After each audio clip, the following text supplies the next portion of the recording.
So this is going to be another movie review. This one's called The Strange Woman, 1946. I'm giving it 1 out of 5 stars. I hated this flick. Cult Cinema Classics is calling it a drama, film noir, romance. I'm calling it a piece of crud. Where do they get film noir? Where? Well, I'm working a 12-hour day. The first of many sleep deprivation days for me. But I do only work 8 hours on Monday and Tuesday. Not exactly, 15. So I get a little break. 15 hours on Monday and Tuesday. But I haven't done a full week of 60 hours in a long time. Hopefully I'll get tired on Sunday.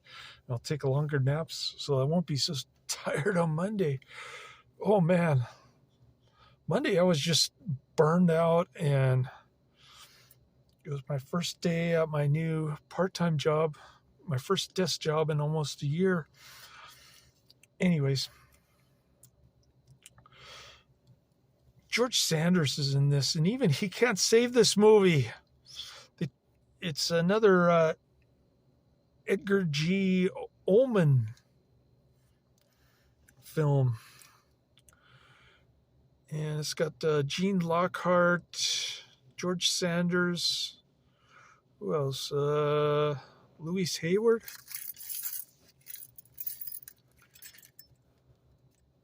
And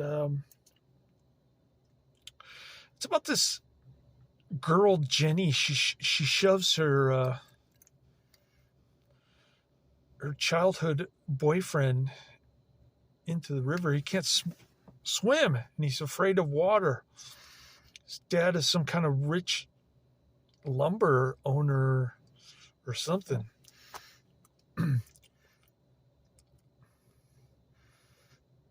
Jenny said she's going to be pretty and she's going to marry rich men. Wow. Like I really care. So after Jenny shoves her boyfriend in the water, she pretends to save him, and I guess they're in love with each other. But then she wants to marry his father, who's this lumberjack dude, or he manages lumberjacks, I should say.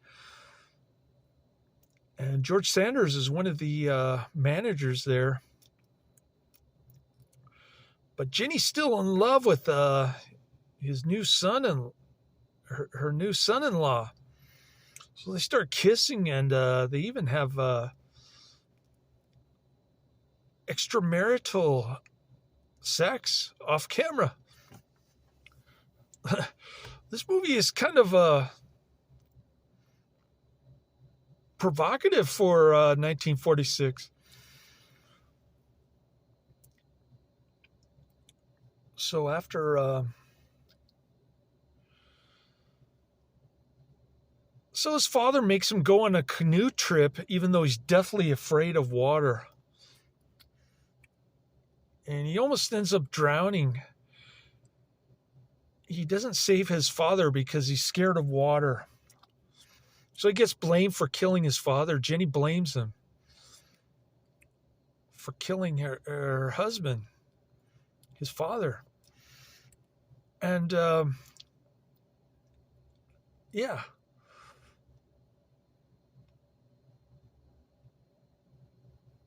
So he gets drunk and he commits suicide.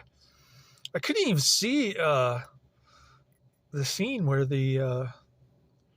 I guess he hung himself outside. I couldn't really see. It was really dark, that scene. Maybe they did it on purpose so that we wouldn't see the dead body. It is 1946 after all. And by then, her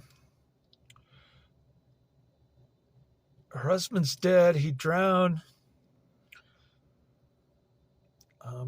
She killed her son-in-law by making him all depressed enough to get drunk and commit suicide. So there's a scandal around him. So there's a scandal around her. So naturally, George Sanders starts hitting on her, even though he's engaged to, or he's got another blondie girlfriend. He starts hitting on her, and she makes him like the main dude, like her co-partner in the lumberjack operation.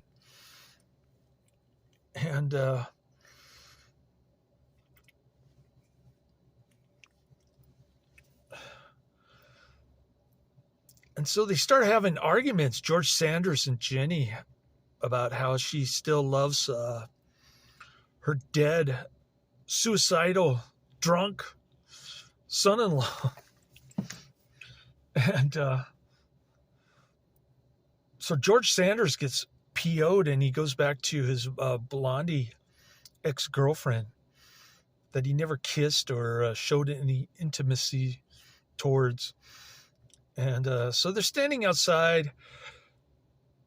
George Sanders decides that he wants to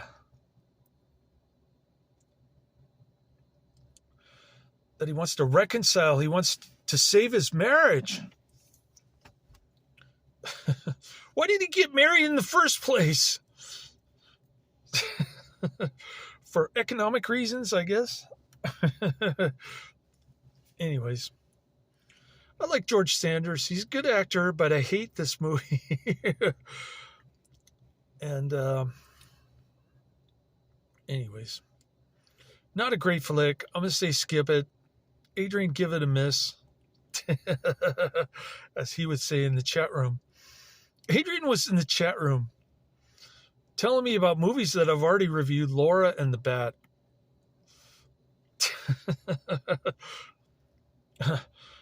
And the funny thing was that I had totally forgotten that I had reviewed them. I think Adrian wasn't seeing the Bat on my channel, and that's why he missed my review. Because at that time he wasn't looking at my blog. He was looking at my video uploads or on YouTube. The section that's missing a ton of videos on it. The section that confused Professor Quiz as well. So I guess it's my fault for not... well, I did ask YouTube what's up with that, and they didn't respond. So I did try to reach out to them, mate and Guy. I did try to resolve it, okay? I'm still fighting with the union. The union rep finally called me back and he says, well, technically it's a residential unit because there's not 150 cars coming in and out. I said, that's arbitrary. That's a lot of BS. I want to talk to the guy who did the union contract. So I don't know if I have to get an employment practices lawyer involved or a contract lawyer. Something. Because they're supposed to be paying me $27 an hour next year.